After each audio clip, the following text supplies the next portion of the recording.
Okay, hi everyone, welcome to MBA Pathshala. Hope you're doing well. So, this is the next video on the Basic to Advanced LRDA practice series, right? So, today is day 30.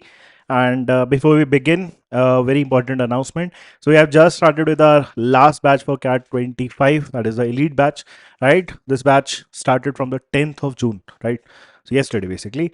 So, if you want a comprehensive CAT program covering every aspect of your preparation, this is the batch for you. And also, if you want a individual LRDI batch by me. So we are already running this batch, right? This will begin on the 12th of June. So this is basically the last complete LRDI batch that you will be getting.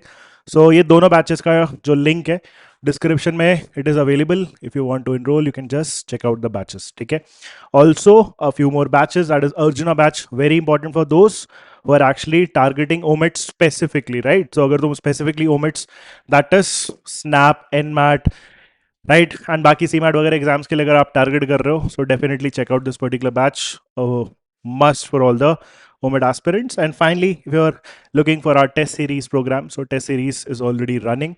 You can also find the details in the links. Now let's start with today's set, and as always, first pause this video, try this set first yourself and then proceed on with the rest of the solution. Okay. So I hope you would have tried this particular set. I hope you would have got this correct. So again, we have a tabular based data. Let's first understand what is actually given in this particular scenario, and then let's target all the questions one by one. Looks like a lot of numbers involved in this particular scenario. So चलो फिर देखते हैं. Let's first quickly read this, and then we'll take this table to the next slide and the questions. Okay. क्या दिया हुआ है? 6 students ABCDEF wrote an examination having 3 subjects, math, commerce, accounting. The table shows the performance of these student in this examination. तो 3 अपने पास क्या है? Subjects है, math, commerce and accounting, and there are basically 6 people involved. The table shows the performance of these student in the examination. The examination has 2 parts, internal and external. तो simple scenario है, 3 paper है जैसे तुम्हारे college में होता है. 3 papers है, maths, commerce, accounting, और तीनों पेपर्स में 2 कंपोनेंट्स है, वो भी होता ही है, internal and external. Now let's not quickly jump the guns and assume that the values given in this particular table are the marks of those particular student, because अगर सिर्फ marks होता तो मैथ्स में ए का एक ही नंबर लिखा होता, but then there we have two values, एक कॉलम ए में है और एक हमारा कॉलम 2 में है. The same is true for the commerce as well. इसमें भी हर एक पर्सन का एक 1 and एक 2 कॉलम में कुछ नंबर दिया हुआ है. So will have to quickly understand what this table is all about, and वो हमारा कहां पे दिया हुआ है? In the subsequent paragraph. तो हमारा नेक्स्ट वाला पार्ट कितना था? क्या दिया हुआ है एक्चुअली में? Total marks in a subject of a student equal to his marks in internal of that subject plus external of the same subject. तो टोटल मार्क्स अगर हम कभी भी रेफर करेंगे, if we are actually going to use a total marks of any particular student in any particular subject, so this will be his marks in the internal plus external, दोनों मिला के अपना ultimately marks denote करेगा. So remember this point. Then finally we have column 1 and column 2 का understanding. Column 1 says, yeah, column 1 indicates the total marks scored by the student in that subject as a percentage of the total marks of all the 6 students put together in that subject. So let's quickly understand this number. For example, A का अगर maths में हम ये 1 को notice करें, तो ये जो 20 है ना, this is not absolute marks. ये 20 क्या है? अगर मैं फॉर एग्जांपल बोलता हूं कि मैथ्स में सारे स्टूडेंट ने सपोज 100 मार्क्स स्कोर करे, that is simply a number we are assuming for our understanding. So maths में सपोज सारे 6 लोगों ने मिला के अगर सपोज 100 स्कोर करा, तो उसमें से ए ने 20% एक्चुअली में स्कोर किया होगा. सो 20 मार्क्स एग्जैक्टली में आ जाएगा, राइट? अगर फॉर एग्जांपल मैथ्स में सारे स्टूडेंट का जो इंडिविजुअल मार्क्स है उसको एडअप करके सपोज 150 मार्क्स है, तो हम क्या बोलेंगे? ए ने 20% स्कोर करा होगा out of that 150. So 20% of 150 will eventually be what? 30. So हम क्या करेंगे to move in this particular problem, because मेरे को कहीं पे भी ना एब्सोल्यूट वैल्यू पता नहीं है, and if you look at the problems, every problem actually starts with the if. तो पॉसिबली एक अच्छा तरीका होगा just to represent data. Maths के टोटल स्कोर को across the 6 student will be assuming that to be 100 A, commerce will be assuming that to be 100 B, and accounting में will be assuming that to be 100 C. तो maths का 100A में से 20A, 15A, 15A, 38, 10A, 10A, ये आपका 100A का क्या हो जाएगा distribution. The same will be true for commerce and the same will be true for accounting. अब मैंने यहाँ पे 100A, 100B और 100C लिया है just to like explore that part. यहाँ ऐसा नहीं है कि मैथ्स में अगर टोटल 6 लोगों का जितना भी टोटल स्कोर आया है वही टोटल स्कोर हमारा क्या आया कॉमर्स में भी उन्हीं 6 लोग का आया. So to begin with will assume they scored a total of different marks in maths, commerce and accounting. तो इसीलिए हमने 100A, 100B and 100C assume करेगा. और 100 इसलिए ले रखा है बिकॉज हमारा कैलकुलेशन एक्चुअली में इजी हो जाएगा. Right, you could have gone ahead and assume anything. 100A की जगह तुम 120 अज्यूम कर लेते, कोई प्रॉब्लम नहीं है. बट 120 का फिर 20% निकालने में वो एक्स्ट्रा एफर्ट लगेगा. So that we are actually trying to avoid. So 100A का 20% is 20A, 15% of 100A is 15 and so on. That is our first understanding that gives column 1 meaning, right? Column 2 का हमारा meaning क्या है? This actually indicates the marks scored by that student in internals as a percentage of the total marks scored by that student in that particular subject. तो if we recall back, तो उसने क्या बोला था starting में कि किसी भी पर्सन का जो टोटल एक्चुअली में मार्क्स होगा that will be comprise of two components, that is internal plus external. ये दोनों मिला के उसका टोटल मार्क्स बनने वाला है. अब यहां पे जो अपने पास सब्सिक्वेंट वैल्यूज आएंगी, फॉर एग्जांपल 100 के रिस्पेक्ट में अगर मैं इसको कैलकुलेट करूंगा तो फॉर एग्जांपल ये बनेगा 20A, 15A, 15A, 30A, 10A, 10A, ये इनके मार्क्स आएंगे. अब ये एक्चुअली में ये कह रहा है कि लेट्स से अगर ए ने मैथ्स में 20A मार्क्स स्कोर करे तो उसमें से 40% उसने स्कोर करा होगा किसमें, इंटरनल्स में. वही हमारा कॉलम 2 का रिप्रेजेंटेशन है. सो 40% of 20A is the marks scored by A in maths in the internal exam. The remaining 60% of 20A would be the marks scored by A in maths in the external exam. तो बस यही अपने को यहाँ पे clearly समझना है कि ये कॉलम 1 एंड कॉलम 2 के रिस्पेक्टिव वैल्यूज क्या डिनोट कर रही है. I hope the understanding of this particular set is very clear. Now, if I outrightly ask you, can we compare, let's say, marks scored by A in maths, total marks scored by A in maths, and total marks scored by A in commerce? Can we do that? No. Obviously, I'll be needing some relation between those A, B, and C. और उसी के around आपके problems भी क्या है created है. So let's deal with each of the problems one by one. चलो फिर. So that initial understanding is clear. So let's just put forth the table and the questions. Let's do the first problem. और उससे भी पहले वापस मैं लिख दे रहा हूँ. So maths का total score will be assuming 100A, commerce will be 100B, and accounting will be 100C. And उसके subsequent मेरे को जहाँ पे भी जैसे भी value use करनी होगी, with that understanding जो अभी हमने develop कर रही है, will be able to pinpoint exact persons and exact subjects, internal, external, वो पूरा breakdown हम कर लेंगे. वो डेफिनेटली अभी फिलहाल वेरिएबल के टर्म्स में होगा. नाउ द फर्स्ट प्रॉब्लम बोलता है if the marks scored by D in external of commerce is less than that scored by him in maths और accounting, then what is the ratio of the total marks scored by all the students in commerce put together. तो the total marks scored by all the six students in all the subjects put together. Now we have a CBD here. अब इस particular problem को यहीं से अगर मैं start करूं तो इसने क्या बोला था, डी एक्सटर्नल कॉमर्स. चलो लिख भी लेते हैं. मान लो डी कॉमर्स एक्सटर्नल मार्क्स कितना बनेगा. सबसे पहले डी का कॉमर्स में टोटल मार्क्स कितना बनेगा, 20B. तो 20B का 10% उसका इंटरनल होगा 2.5. तो remaining 90% of 25B, 90% of 25B कितना बनेगा, 22.5B. सो 22.5B ये होगा किसका, डी का कॉमर्स में marks in the external paper.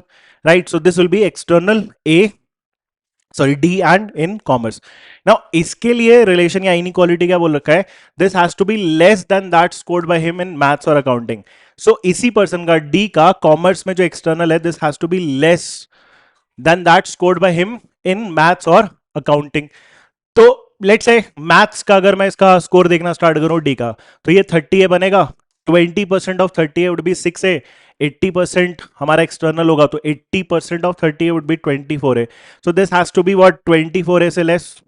Also इसने ये बोला कि यही सेम वैल्यू जो है 22.5B, this has to be less than his marks again in accounting. So D का अकाउंटिंग में अगर मैं मार्क्स देखूं लेट्स एक्सटर्नल का, राइट, तो 25C उसका 90 या 10% हटा दोगे तो 25C का 10% भी 2.5, हटाओगे तो 22.5. So this also has to be less than 22.5C. अब ये इफ यू रियलाइज दिस, ये अल्टीमेटली बस आपको क्या दे रहा है, बी और ए या बी और सी का एक इनइक्वालिटी ही तो दे रहा है. यहां से मैं बी ए और सी या ए बी सी के बीच में कोई रेशो या फिर रिलेशन स्टैब्लिश नहीं कर सकता, एटलीस्ट रेशो स्टैब्लिश नहीं कर सकता. रिलेशन तो इनइक्वालिटी का है, बट इनइक्वालिटी में अगर मैं आपसे बोल रहा हूं कि B is less then 2a आया, और फिर मैं आपसे पूछूं कि ए टू बी का रेशियो क्या है, so will not be able to tell that. बहुत सारे पॉसिबल रेशियो हो सकते हैं. तो वही आइडिया इस पर्टिकुलर प्रॉब्लम का भी है, क्योंकि जो इंफॉर्मेशन दिया है उसके बेस पे सिर्फ मैं इतना निकाल सकता हूं. एंड इफ यू रियलाइज, जो उसने फाइनली पूछा, उसने एक एग्जैक्ट रेशियो पूछा है. पूछा क्या है, what is the ratio of the total marks scored by all the students in commerce put together. तो कॉमर्स पुट टुगेदर आपको अल्टीमेटली 100 बी, सारे 6 स्टूडेंट्स का, to the total marks scored by all the 6 student in all the subjects put together पूछा है.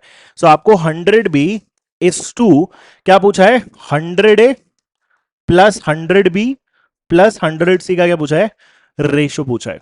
To the total marks scored by all the 6 students in all the 6 subjects put together.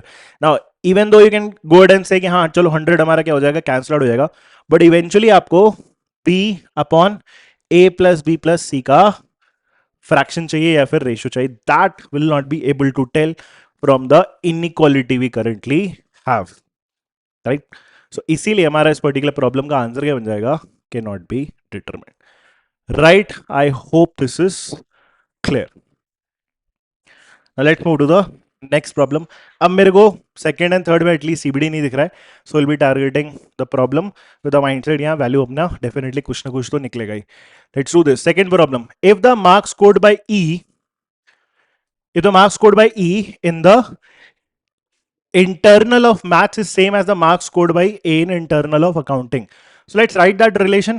Basically एक equation आपको मिल जाएगी और variable connect हो जाएंगे. So if the marks scored by E in internal of maths, E का focus करते हैं, maths पे फोकस करते हैं. So this is 10A. Internally बोल रहा है E internal maths. So E maths internal is basically 35% of 10A. So 35% of 10A. This has to be equal to the marks scored by A internal accounting. So A accounting 30C लेंगे. So A accounting internal. So 30C का 25%. So 25% of कितना, 30C. अब यहां से बस अगर मैं A to C का रेशियो बनाऊं तो कितना आएगा, 0 0 कट जाएगा, A upon C, sorry A upon C आ जाएगा. नाउ दिस विल बी 25%, काट दो तो वैसे भी दोनों में है 25 अपॉन 35 इंटू इधर कितना है 3 और यहां से नीचे 1 आया, so it is simply 3. Now 5 into 5, 5 into 7, 5 3 15 over कितना आया हमारा, 7 आया. So that is the ratio between A and C, right. Marks scored by E in internal of maths, फिर से मैं एक बार बता दे रहा हूं, ई मैथ्स इंटरनल, सो 10A का 35%, so 35% of 10A, and this has to be equal to the marks scored by A internal accounting. So A accounting internal, so 30C का 25%, so 25% of 30C, इसमें 0 कटा था, और A अपॉन C का ratio कितना आया, 25 upon 35 into यहाँ पे एक एक्स्ट्रा क्या था, 3 था. So that was basically 5 into 5, 5 into 7, 5 into 3, 15 over 7. ये तुम्हारा A to C का रेशियो. नाउ फाइनली आपको पूछा क्या है, then what is the ratio of the total marks scored by all the 6 students put together in maths to that in accounting put together. maths और accounting का ratio चाहिए तो eventually आपको यही तो चाहिए, 100A to 100C, 100 कट जाएगा, तो इवेंचुअली आपको क्या चाहिए, A to C का रेशियो चाहिए, and that is what we already have figured out. तो आंसर भी यही हो जाएगा, that is 15:7. I hope this is clear. Let's move on to the third problem. If F scored 30 marks in commerce and D scored 140 marks in accounting, then find the sum of marks to the nearest integer scored by A, B, D in the internal of these two subjects. Let's do this. So F scored 30 marks in commerce है. Now F commerce हमारे हिसाब से कितना है फिलहाल, F commerce it is 5B. Basically 5B is 30. तो directly मेरे को किसकी वैल्यू मिली, बी की वैल्यू मिली, दैट हैज टू बी 6. अब बी की वैल्यू 6 है, मतलब यहां टोटल कितना है हमारा, 600. Next D scored 140 in accounting, D accounting 25C है वो हमारे हिसाब से, and that 25C has to be equal to what 140, right? D accounting, that is 25C, that has to be equal to 140. So 25C 140 के बराबर है, तो C की वैल्यू कितनी आ जाएगी तुम्हारी? So 5 into 5 and 28. So C will be 28/5. बाद में इसको सिंप्लीफाई करेंगे, या अभी कर भी सकते हैं क्योंकि यहाँ पे एक्चुअल में टोटल मार्क्स हमारा वो इंटीग्रल ही रहेगा। C की वैल्यू 28/5 आई है, उससे प्रॉब्लम नहीं है क्योंकि हमने अकाउंटिंग का जो टोटल अज्यूम किया था दैट वाज 100C। सो ये कितना हो जाएगा 100 into 28/5, 28/5। So this will be what 20 into 28, so 56 and a zero 560। So ये टोटल मार्क्स हमारा बन गया 560, right? So we have B and C. Next पूछा क्या है, find the sum of marks scored by A B D in the internal of these two subjects. थोड़ा और ज्यादा उसको कैलकुलेटिव बना रहे हैं, but anyways the idea should be pretty straightforward. So हमें ए बी डी पे focus करना है, ठीक है, इन दीज टू सब्जेक्ट्स। तो काफी कैलकुलेटिव हो गया, बट एनीवेज सो मार्क्स कितना कितना बन जाएगा, जैसे बी की वैल्यू ये सब 20B 30B 10B ऐसे है ना, बी की वैल्यू हमारी कितनी थी 6 थी। सो ए बी डी पे काम करना है अपने को। सो 6 मल्टीप्लाई करते हो चलो, तो ये हो जाएगा 120, ये हो जाएगा ए बी डी 180, और ये हो जाएगा 6 से मल्टीप्लाई करके 150। एक तो ये हो गया, फिर यहाँ पे इंटरनल में मार्क्स डायरेक्टली ये वाले परसेंटेज देंगे। सो 10% ऑफ 120 वुड बी 12, ये काउंट होगा। Then 5% of 180, 10% of 180 would be 18, 18 का आधा, this will be 9, and D 150 का 10%, so this will be 15. So commerce का मिल गया। मेरे को और किस में चाहिए, अकाउंटिंग में भी चाहिए, दीज टू सब्जेक्ट्स, अकाउंटिंग में भी। सी की वैल्यू हमारी कितनी आई थी, फ्रैक्शन में आई थी ना 28/5, फिर भी कर सकते हैं, कोई प्रॉब्लम नहीं है। सो ए बी डी में करना है, यहाँ यहाँ और यहाँ पे है ना। सो 30 इंटू 28/5, तो 30 इंटू 28/5 पहला, सो 5 इंटू 6, तो 120 एंड 6 8 48, कितना हो जाएगा 168 यहाँ पे। देन दूसरा एबीडी 5 इंटू 28/5, सो ये सीधा सीधा हमारा कितना रहेगा 28। अभी ये वाला पार्ट भी कैलकुलेट कर लेंगे, यहाँ कितना हो जाएगा 25 इंटू 28/5, सो 25 इंटू 28/5, 5 इंटू 5, 5 इंटू 28, सो ये हो जाएगा 140। बाय द वे यही तो था 25C 140 के बराबर है। अब इंटरनल के marks 10% of 140, this will B 14, 10% of 28, इसीलिए इसने शायद नियरेस्ट इंटीजर एक्चुअली में बोला हुआ है। सो 28 का उसने 10%, that is 2.8, and 1/4 of this 25% of 168, that is simply 1/4 है ना। सो 1/4 ऑफ 168, सो 4 4 16 एंड 40। बस ये सारा कुछ उठा के क्या करना है अपने को, एडअप करना है, देखते हैं कितना आएगा। सो 12 9 21 21 एंड 15 36 36 एंड 14 50 50 एंड 42 92 92 प्लस 3 ले लेते हैं ना, अप्रोक्सीमेटली क्लोजेस्ट इंटीजर चाहिए, तो 92 प्लस 3 95, तो option A will be our correct answer, ठीक है। कैलकुलेशन चेक कर लेते हैं, 21 plus 15 36, 36 plus 14 is 50, 50 and 42 would be 92, 92 plus approximately 3 would be 92 plus 3 95, done dusted, nice. So 95 will be the correct answer. Let's again remove this. Now let's go to the last problem of this particular set. If the marks obtained by A in the internals of these subjects in the given order are in the ratio 32 16 and 45, eventually आपको वो ABC का relation निकालने के लिए data दिया हुआ है। चलो करते हैं। सो 100A 100B एंड 100C हमारे पास वैल्यूज थे।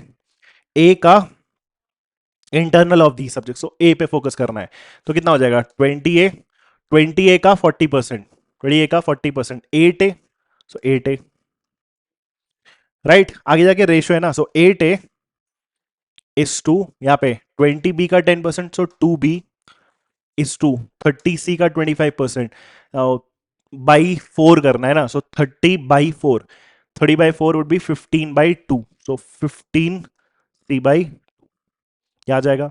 नाउ इनका जो हमारा रेशियो दिया हुआ है दिस इज 32, 16 एंड 45.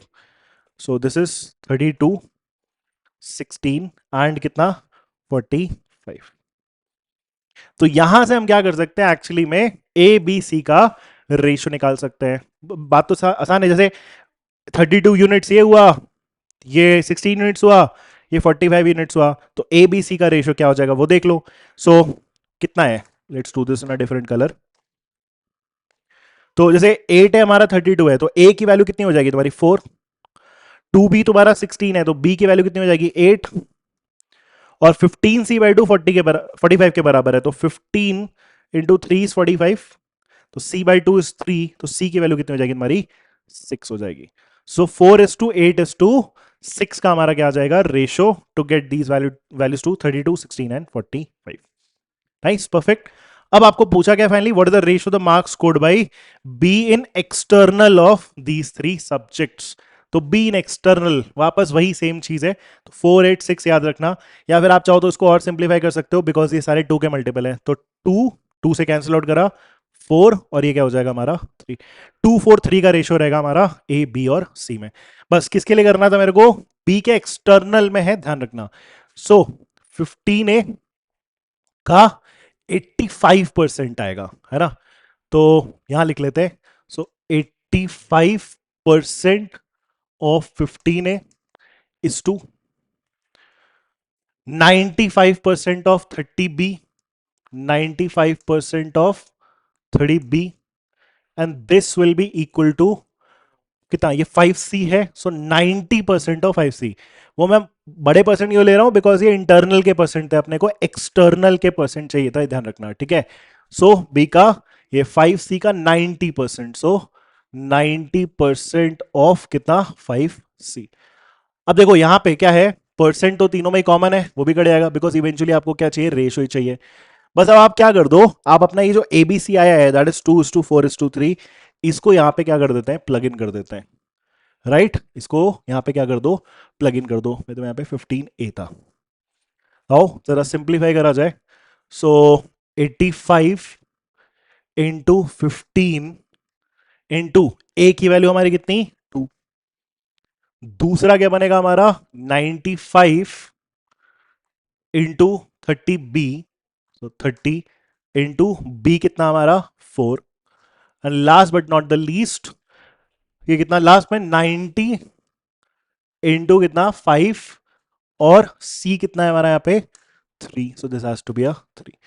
आओ इसमें हम क्या करते हैं, कैंसिलेशन करना स्टार्ट करते हैं. तो सबसे पहले 15 से मान लो काटते हैं, तो 15 यहाँ गया, 15 इंटू 2 इज 30, 15 इंटू 6 इज 90. एक तो ये कट गया हमारा. नेक्स्ट अगर मैं नोटिस करूं, सब में 2 है, सो 2 यहां से कटा, 2 ये कट गया, और यहां से 2 इंटू 3 इज 6 आ गया. और क्या कर सकते हैं, 5 के अभी भी तीनों में मल्टीपल प्रेजेंट है, 85, 95 एंड 5. सो 5 इंटू कितना हो जाएगा, दिस विल बी 17. ठीक है, possibly something to do with 17. ये कितना हो जाएगा हमारा 5 into 19. So 19 into 4 is 76. So this is going perfect, ये हमारा आने वाला है. और यहाँ पे 3 इंटू 3 क्या हो गया 9. So option B, that is 17 is to 76 is to 9 is the correct answer for this particular problem. Right, so not a very difficult idea to get a hold of. सिर्फ टेबल की understanding बहुत clearly अपने को चाहिए थी, and specifically these 2 points, ये जो अपना कॉलम 1 एंड कॉलम 2 किस चीज को रिप्रेजेंट कर रहा है, वो सबसे इंपॉर्टेंट था इस पर्टिकुलर सिनेरियो में समझना. Apart from that, I definitely believe it's a perfectly doable set. Right, so I hope you understood this particular set. If you have any doubts, you can just put that in the comments. Thank you.